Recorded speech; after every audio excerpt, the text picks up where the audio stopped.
welcome to Masterbooks. My name is Brittany. I serve as publicist here at Masterbooks, and today I am joined by my beautiful mother and the author of our Language Lessons for a Living Education series. Thank you so much for joining me here today. Thanks for having me. Of course. So could you give us a little bit of the backstory about how this project came to be, a little bit of your heart behind writing it as well? Sure. I've been homeschooling for many, many years, as you know. This I know. And we've also led homeschool groups, and so we had our own business that sold homeschool curriculum. So it's always been a common question that I've had: what is your favorite language arts curriculum? And I could never give one, because I always use bits and pieces from all the things that were out there. I could never find the one curriculum that had all the things. Right. And so when it fell in my lap to write this series, I decided I was going to write something that I was always looking for and could not find. Okay. And so that's the heart of this entire series, is a homeschool curriculum that works for the average student.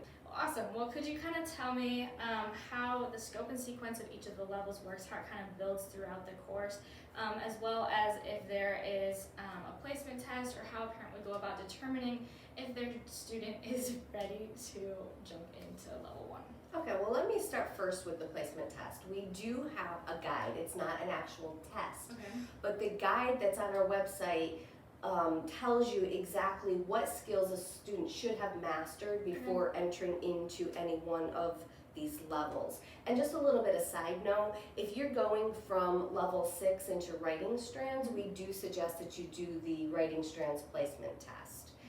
So now that we have that out of the way, the series starts with level 1, which is to follow Foundations Phonics, which can be used if you start phonics in kindergarten, then you would do that for the year, and then you would spread the level 1 out over the school year. Or if you're starting at first grade, you're going to do your Foundations Phonics the first half of the year, and you're going to roll over into level 1 for the second half of the year. And there's schedules so that either scenario is provided for. And the level 1 is just going to shore up those funny blends and vowels. It's going to introduce the student to topics like spelling, grammar, punctuation, and give them some extra handwriting practice.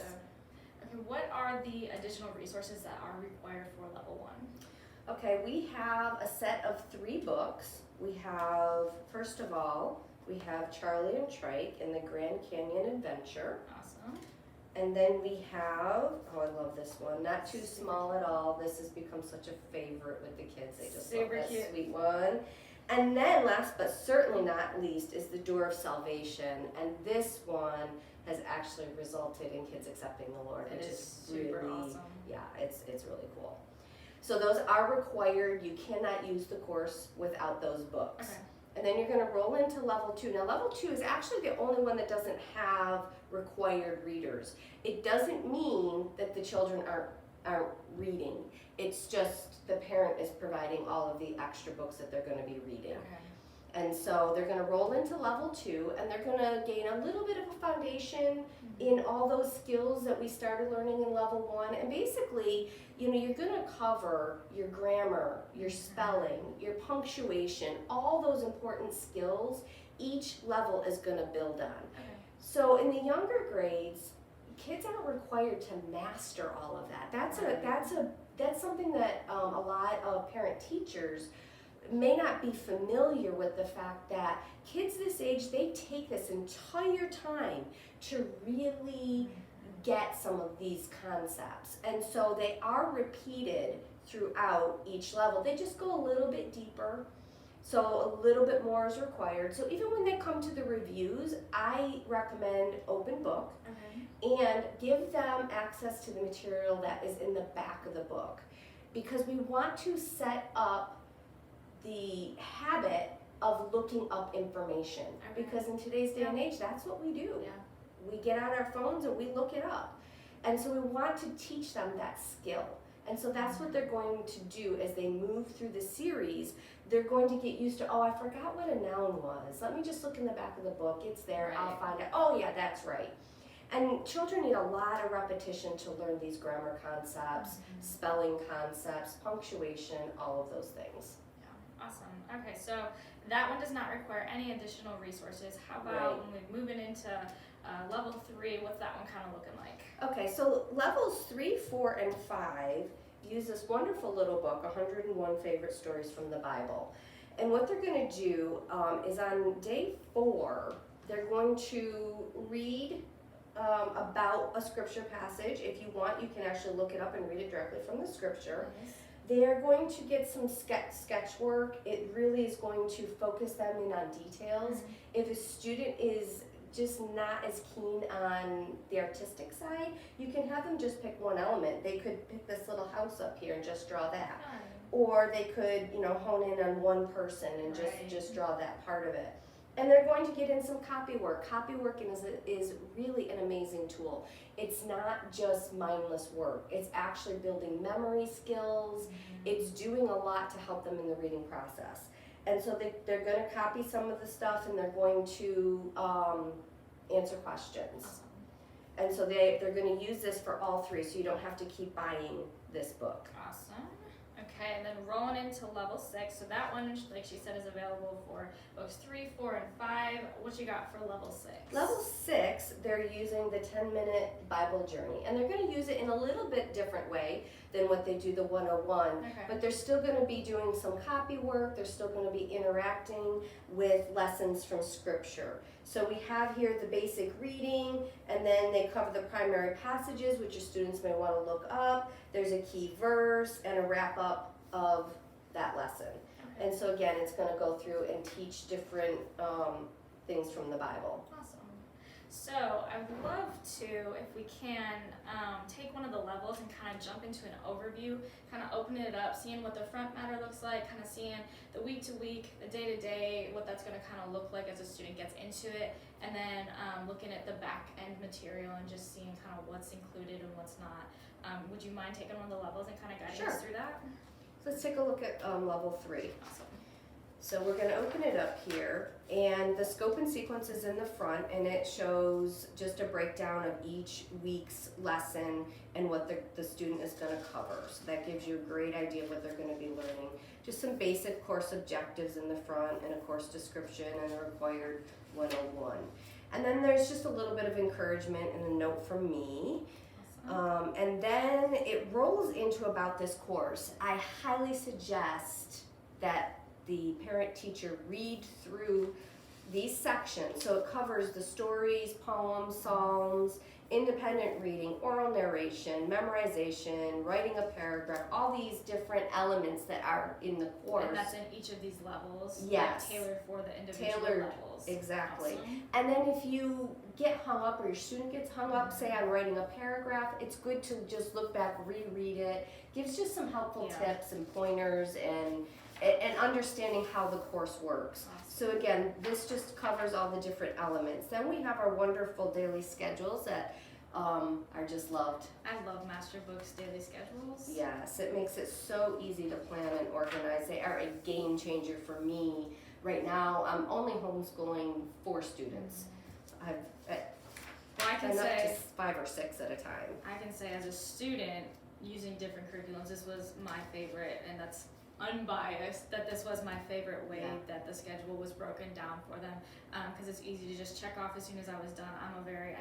I need my list, my checklists. Yeah, and it's flexible. So if you homeschool a different way than what we did, then that can be adapted. Okay, and do you have it set up for like a certain number of days per week? Is it, how many days per week? It's a 5-day a week. It's Okay. set up for 180 days, Okay. 5 days a week. But again, everybody's going to use it differently. Right.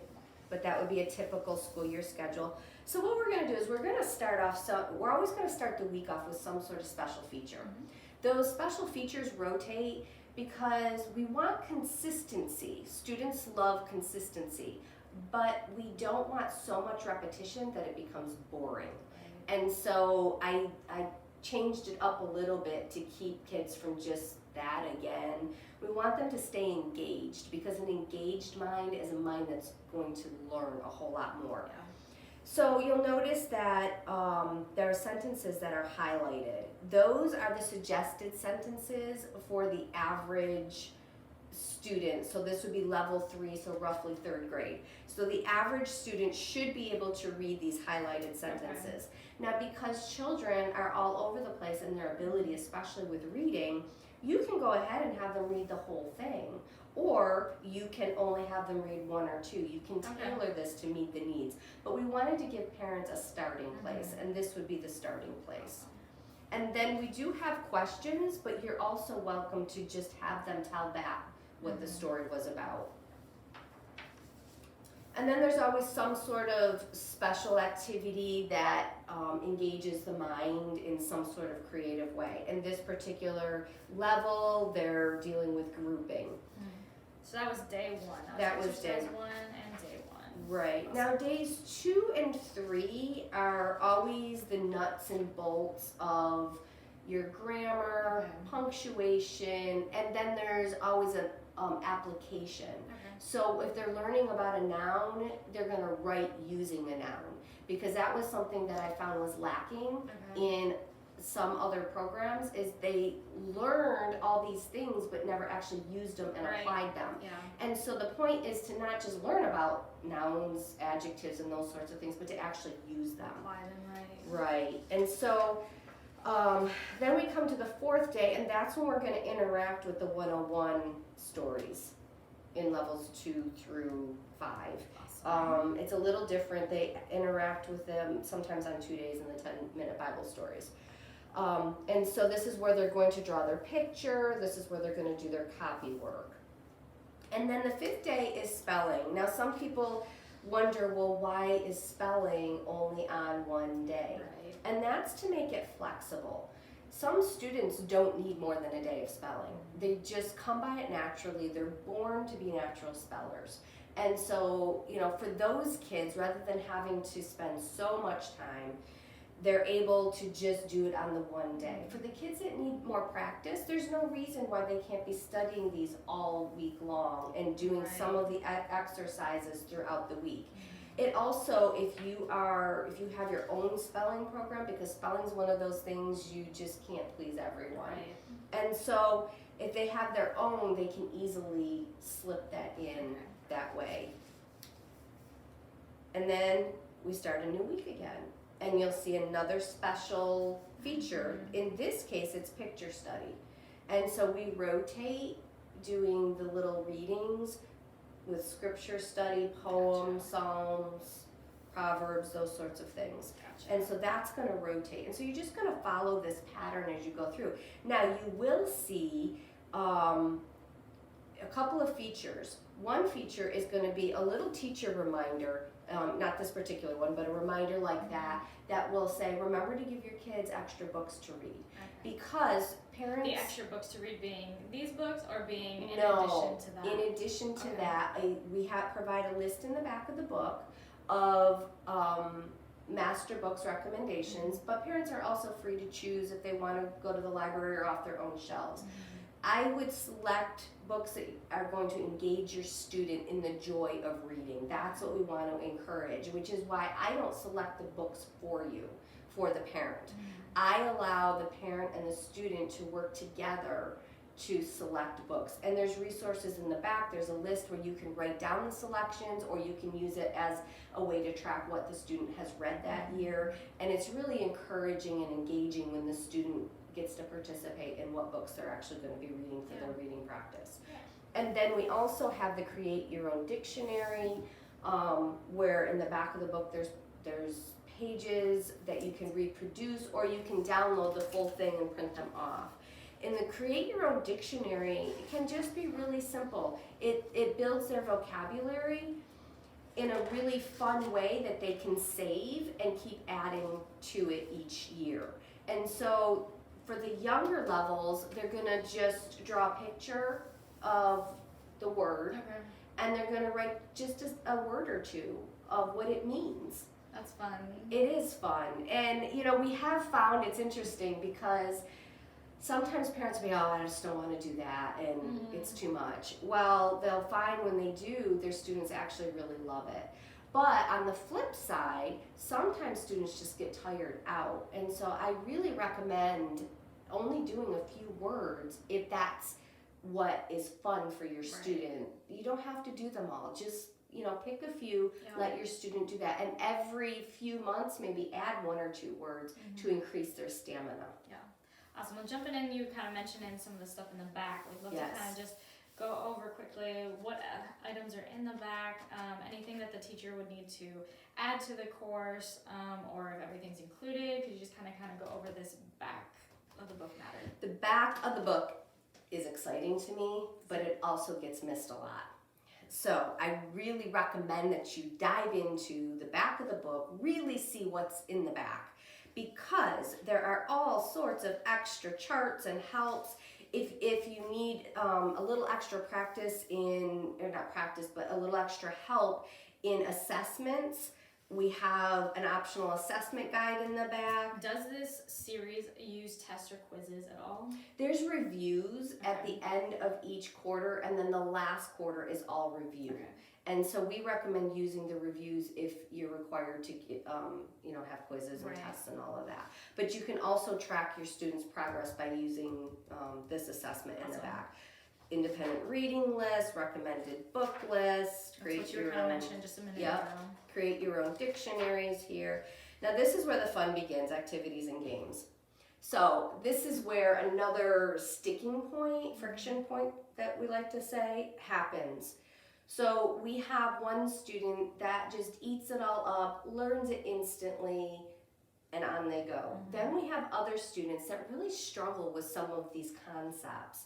Well, rather than just having them find the nouns in 20 sentences where it just kills the joy of learning, I've included all sorts of activities and games that they can practice. So action verb charades. And so you can play charades and help them learn their action verbs. And so if you just look in the back of the book, here's possessive noun slapjack. You can use it for possessive nouns, proper nouns, and also visual processing. Fun. So rather than just do more of the same where the student is struggling, let's change it up a little bit. Let's have some fun with it. Yeah. Let's help the student to learn in a different way, a different mode that may connect with your student even better. And everybody loves the hamburger. That's super fun. Yeah, there's a few pages in there of games to try. That's super fun. Yeah, and then again, all sorts of ways to help them connect with their spelling words, ideas for practice, magnetic letters, the memory game, all sorts of different ideas that you can do to help enrich your spelling program. Super fun. Yep, more spelling lists. Yep, and there's also a list in the back of the book of all the spelling words and their lists, so you can check off as your student has mastered them, and then you know which ones you need to focus on. Personally, I like to focus on their words in their normal everyday writing. And jumping into, I saw some sight words back there too, along with the spelling words. We've got copywork practice. Yep, and this is all optional. This is if your student needs more interaction with the material, they need handwriting practice. This is all stuff that not every student is necessarily going to need. And then we have the grammar study sheets. And this is where I recommend that the reviews be open book and they be able to look back and look this stuff up.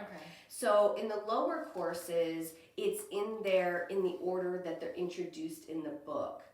In the later levels, they're alphabetically. Because younger students are really going to struggle with that, and we want them to be able to find it. So you could even take a little sticky tab and just move it along so that they can find where they are in it. Well, and in the higher levels, it's good. You're going to have more items that are like introduced and everything, that it's just easier to kind of find things alphabetically. Yes, and at that point, they're able to do it. Awesome. And we got the answer. And then we have the answer key.